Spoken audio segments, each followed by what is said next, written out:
বিএনপিকে ভোট দেওয়া যাবে না।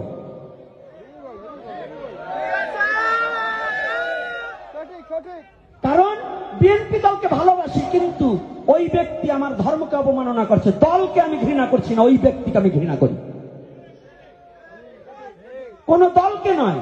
কারণ রাজনৈতিক প্রেক্ষাপটে এক দল যাবে আর এক দল আসবে, এটাই পালা বদলের নিয়ম। চিরদিন সবাই থাকবে এমন কোনো কথা না, কিন্তু আমার ধর্ম চিরদিন থাকবে।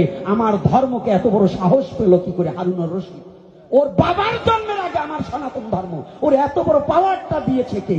যে আমার ধর্মকে শয়তানের ইবাদত বলার মতো যোগ্যতা ওর এত বড় পাওয়ারটা দিয়েছে। কেন এত বড় সাহস পাবে?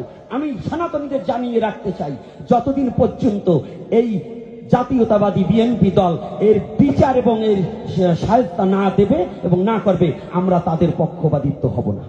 ঠিক আছে, ঠিক আছে।